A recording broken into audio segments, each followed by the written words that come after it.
In the early hours of December 29th, 2017, a horrifying incident occurred on a quiet road in Argentina. Fernando Pastorizo, a 20-year-old, was discovered dead with 2 gunshot wounds. At first, the police suspected a robbery, but Fernando's belongings remained untouched. As the investigation deepened, a shocking revelation came to light. The culprit was his longtime girlfriend, Nahir Galaza. This was not just a case of murder, but a tale of toxic love, manipulation, and a trial that captivated the entire nation. Was justice truly served? And what drove a young woman to become Argentina's youngest female, sentenced to life in prison? Let's unravel the story behind this chilling case. Fernando Pastorizo, born in 1997 in Entre Rios, Argentina, was the son of Gustavo Pastorizo and Silvia Mantis. Despite their divorce, his parents maintained a strong, amicable relationship to ensure a stable upbringing for Fernando and his sister Carla. Fernando was known for his warm and outgoing personality, easily forming meaningful friendships. His humor and kindness made him beloved by his family and friends. Devoted and responsible, he was seen as a model of loyalty and compassion. In contrast, Nahir Galaza, born in 1998, was the daughter of Marcelo Galaza, a senior police officer, and Yamina Crow, a former officer. Unlike Fernando, Nahir grew up in a household where indulgence was the norm. Her mother often overlooked her misbehavior and at times even encouraged it. Her father, though stricter, was idolized as an authority figure. This permissive environment shaped Nahir into a manipulative and self-centered individual, willing to exploit others to achieve her desires. At school, she was admired for her beauty and popularity, but was often described as arrogant and a bully to those she deemed inferior. These two individuals, raised in vastly different environments, Fernando, kind-hearted and loving, and Nahir, manipulative and self-serving, found themselves in a volatile relationship that ended in an unthinkable tragedy. Fernando and Nahir began their relationship as young teenagers. What initially appeared to be a typical youthful romance quickly turned into something darker and more tumultuous. While Fernando was deeply in love and committed to Nahir, she displayed indifference and frequently betrayed his trust. Nahir openly pursued relationships with other boys, even inviting them into her home, while keeping Fernando emotionally dependent. Her lack of commitment and repeated infidelities created a toxic dynamic where Fernando was caught between his feelings for her and the pain she caused. Despite the betrayals and emotional pain inflicted by Nahir, Fernando, inexperienced in relationships and blinded by his affection, continued to endure her behavior. Over time, however, his tolerance began to wane as he recognized the toxic nature of their bond. Whenever Fernando expressed dissatisfaction or hinted at ending the relationship, Nahir resorted to extreme measures to maintain control. These included emotional manipulation, verbal abuse, and physical intimidation. She frequently checked his phone, interrogated him about interactions with other women, and made unfounded accusations of infidelity, all while continuing to see other men herself. Nahir's controlling tendencies became more evident over time. Her jealousy led to aggressive outbursts whenever she felt threatened by Fernando's social life or independence. On several occasions, she used her father's position as a high-ranking police officer to intimidate him, warning, "You'll regret it if you leave me." These threats, combined with her emotional and physical control, left Fernando feeling trapped and powerless, unable to escape the cycle of abuse. The situation escalated dramatically on Christmas night, December 25th, 2017. While at a nightclub, Fernando was devastated to see Nahir openly kissing another man, Rafael, one of her boyfriends. Witnessing this public betrayal deeply hurt and humiliated him. Summoning the courage to confront her, he demanded an explanation. Instead of calming the situation, Nahir responded with hostility.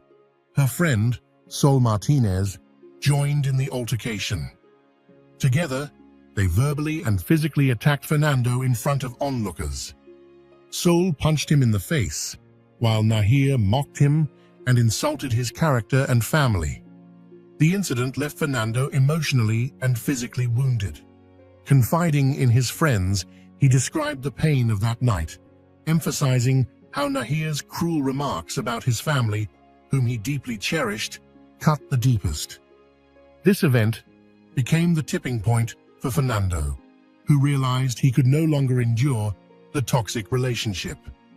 Encouraged by his friends, he resolved to leave Nahir for good. With newfound determination, he began planning his escape, enrolling in college in another city for a fresh start, away from the chaos and emotional distress she had caused. Moving away gave Fernando hope for rebuilding his life and breaking free from her manipulative grip. Despite his plans, Fernando remained cautious in his interactions with Nahir, wary of her unpredictable and controlling behavior. Unfortunately, his decision to leave became the catalyst for a devastating turn of events. For Nahir, losing control over Fernando was unacceptable. Her jealousy and sense of entitlement escalated, and she began devising ways to keep him tethered to her.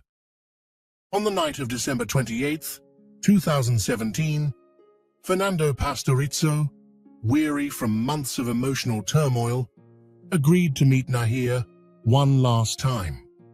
She had pleaded for the meeting, claiming she wanted to spend one final night together before they parted ways. Reluctantly, and perhaps hoping to end things amicably, Fernando arrived at her house, unaware of the true danger awaiting him. Inside the Galaza home, everything appeared normal. The pair spent several hours together, and according to some accounts, they shared intimate moments, perhaps as a final attempt to reconcile. Yet beneath Nahir's calm demeanor lay something darker. Unknown to Fernando, she had already decided that if she couldn't control him, no one else would. As the clock neared 5 a.m., the night took a sinister and irreversible turn. On December 29th, 2017, Fernando prepared to leave Gualeguaychú, eager to start a new chapter and break free from Nahir's toxic hold. Just as he was ready to go, Nahir stopped him with a seemingly simple request, a ride to her grandmother's house. To Fernando, it was a minor favor he saw no reason to refuse. They set off on his motorcycle through the still, quiet streets of the city, the air heavy with unspoken tension. In her pocket, Nahir carried her father's 9mm service pistol, a grim contrast to her composed exterior. As they reached a dark, isolated stretch of road, Nahir tapped Fernando on the shoulder, asking him to stop. Trusting her as he always had, Fernando complied, pulling over in the desolate area. When he turned to see what she needed, Nahir drew the gun and fired a shot into his back. The impact sent Fernando tumbling from the motorcycle, collapsing onto the ground in shock and pain. As he lay helpless, Nahir approached and fired a second shot at point-blank range, ending his life instantly. In the unsettling silence that followed, Nahir began her next calculated move. She crouched near Fernando's lifeless body, frantically searching for the shell casings to conceal the evidence. While she managed to retrieve one casing, another escaped her notice, leaving a crucial piece of proof behind. Her crime was nearly witnessed by a passing taxi driver who saw a girl bent over someone on the ground. Believing it to be nothing serious, the driver continued on, unaware of the grim reality though his brief sighting would later become pivotal testimony. After completing her gruesome act, Nahir walked home as if nothing had happened. Security cameras captured her calmly strolling through the streets at 5:22 a.m., her demeanor unnervingly composed. Upon reaching home, she returned the pistol to its place, took a shower, and went to bed, leaving no immediate trace of the horror she had unleashed. By early morning, December 29th, the quiet streets of Gualeguaychú were shattered by the discovery of Fernando Pastorizzo's lifeless body lying beside his motorcycle on a remote road. Police arrived, initially suspecting a robbery gone wrong, a common occurrence in such isolated areas. But something about the scene felt off. Fernando's motorcycle remained upright and undamaged, while his wallet, phone, and money were untouched. There were no signs of a struggle or theft, and no apparent motive for the killer to leave without taking anything. Investigators quickly ruled out a random act of violence. This was personal, deliberate, and calculated. As word of Fernando's death spread through the tight-knit community, shock rippled among friends and family. Stories of Fernando's recent struggles began to surface, and one name emerged repeatedly: Nahir Galaza. Nahir wasn't just Fernando's ex-girlfriend. She had been an omnipresent force in his life for years. Their tumultuous relationship, marked by frequent fights and dramatic reconciliations, was well known. Those close to Fernando were aware of how toxic their bond had become, and police now had a clear lead in their investigation. When investigators brought Nahir in for questioning, her behavior stunned them.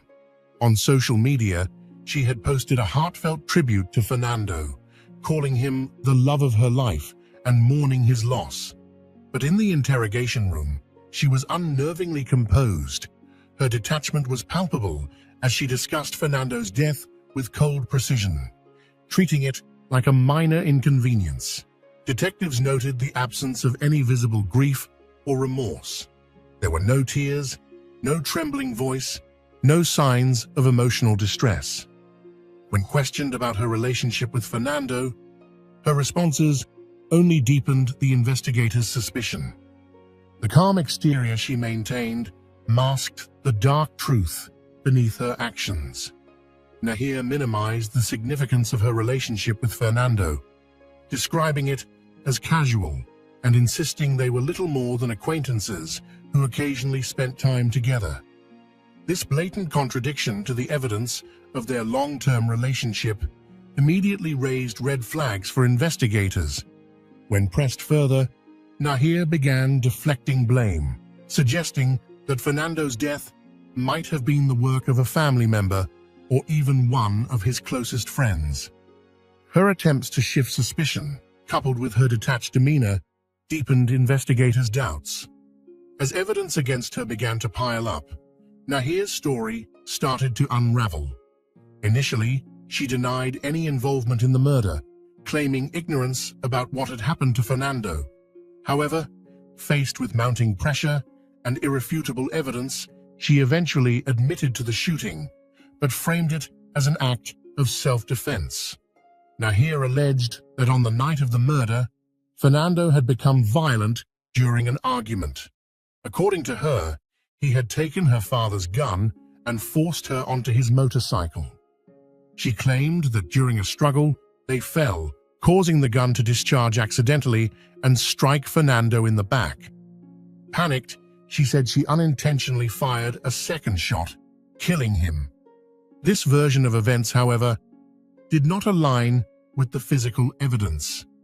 Forensic analysis revealed that the gunshot wounds were precise, not accidental. The trajectory of the bullets and the position of Fernando's body indicated he was deliberately shot while defenseless. Furthermore, investigators noted that Nahir made no attempt to seek help after the shooting.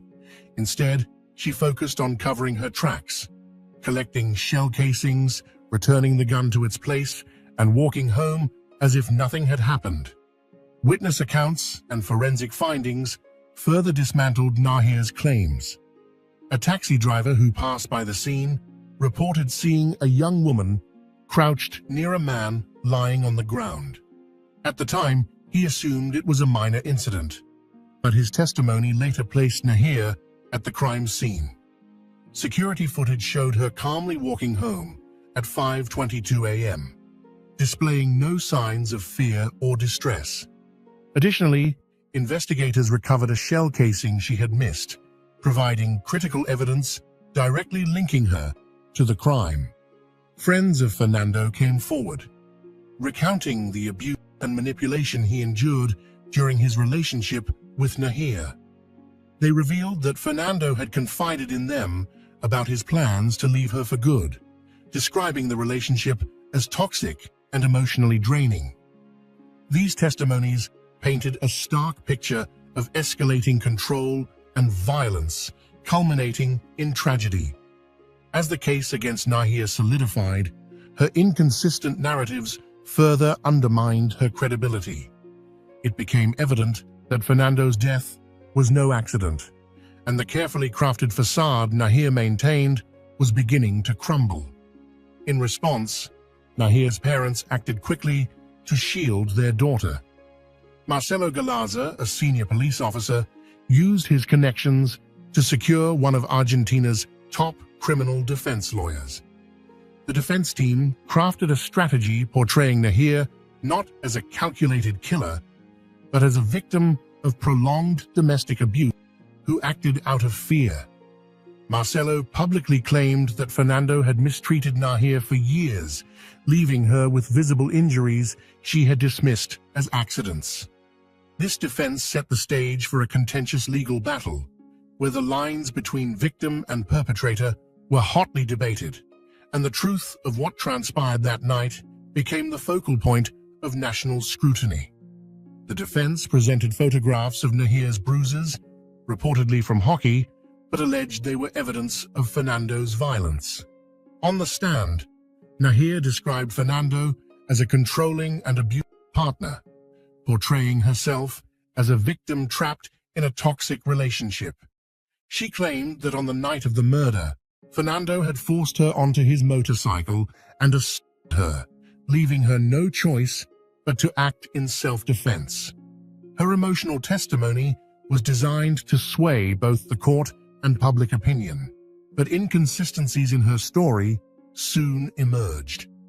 Fernando's friends testified about the emotional and physical abuse he had endured during their relationship. They depicted Nahir as manipulative and controlling, recounting how she monitored his phone, isolated him from friends, and physically attacked him out of jealousy. They also revealed Fernando's plans to leave her, sharing his fears about how she might react. A pivotal moment came when Gabriel Cartagena, a psychologist hired by Nahir's defense team, testified. While expected to support her claims of abuse, Cartagena instead described Nahir as manipulative, narcissistic, and spoiled. He dismissed the idea that Fernando had been violent, asserting that Nahir had exercised psychological control over him. This damaging testimony from her own expert undermined her defense significantly. As the trial unfolded, public opinion became sharply divided. Feminist groups and activists rallied behind Nahir, viewing her as a victim of gender-based violence and calling for her release. Protests filled the streets, and social media buzzed with hashtags demanding justice for Nahir. Conversely, others sided with Fernando's family, emphasizing the compelling evidence against Nahir, which painted her as a cold and calculated murderer, unwilling to accept responsibility for her actions. Day by day, the weight of testimony and forensic evidence exposed contradictions in Nahir's narrative. Her defense team's efforts to shift the blame and depict Fernando as the aggressor collapsed under scrutiny. As the trial neared its conclusion, it became clear that justice would not be swayed by theatrics or public outcry. The truth of Nahir's actions could not be concealed, no matter how carefully she attempted to craft her story. On July 3rd, 2018, a packed courtroom in Gualeguaychú fell silent as the judge delivered a verdict months in the making. After weeks of emotional testimony, forensic findings, and conflicting accounts, the jury convicted Nahir Galaza of aggravated homicide. She was sentenced to life imprisonment, becoming the youngest woman in Argentina's history to receive such a punishment at just 19 years old. For Fernando Pastorizzo's family, the verdict was bittersweet. They had endured months of grief over the loss of their beloved son while facing the public spectacle of the trial and Nahir's attempts to vilify him. Though the conviction brought some vindication, no sentence could restore the life that had been taken. As the courtroom emptied, Fernando's family expressed gratitude to the legal team and reaffirmed their commitment to honoring his memory. While the verdict could not bring him back, it served as a powerful statement that justice had been achieved. The trial of Nahir Galaza captured national and international attention, gripping audiences with its shocking details and polarizing narratives. Headlines across Argentina chronicled every twist, cementing the case as one of the country's most sensational and tragic legal battles. Every development in the case was heavily covered, with Nahir's image dominating news outlets and social media. To some, she was a cold-blooded murderer. To others, she was a young woman unfairly vilified. The case polarized public opinion, sparking heated debates about gender, privilege, and justice. For Fernando Pastorizzo's family, the loss was immeasurable. The trial, with its accusations and distortions, forced them to relive the pain of his death while fighting to preserve his memory. His parents, Gustavo and Silvia, mourned not only the son they had lost, but also the future he would never have. Each photograph, testimony, and piece of evidence presented in court served as a heartbreaking reminder of the life stolen from him. Nahir's family faced a reckoning of their own. Her father, Marcelo Galaza, once a respected police officer, saw his career and reputation collapse. Later, Nahir accused him of being the real perpetrator, an allegation widely viewed as a desperate bid to evade justice. This claim fractured the Galaza family, leaving Marcelo isolated and estranged from his wife and daughter. The trial not only revealed Nahir's actions, but also exposed the cracks in the privileged upbringing that had fostered her manipulative behavior. The murder of Fernando Pastorizzo stands as a haunting reminder of the dangers of unchecked manipulation and violence. His life, tragically cut short, continues to resonate as a cautionary tale about the devastating impact of toxic relationships and the importance of seeking help before conflicts escalate. This case invites reflection on the societal factors that shaped its outcome. How do privilege and influence affect the pursuit of justice? What lessons can we learn about addressing abuse in relationships, regardless of gender? And how can systems better protect individuals from manipulation and control? As we conclude, we remember Fernando not just as a victim, but as a young man who deserved a future filled with promise and happiness. His story serves as a call to action, a reminder that justice, though painful, is essential. Let us honor his memory by ensuring his story is never forgotten. If you found this story thought-provoking and wish to explore more compelling cases with us, please hit the subscribe button to support our channel. Don't forget to turn on the notification bell so you won't miss our latest videos. Thank you for watching, and we'll see you in the next one.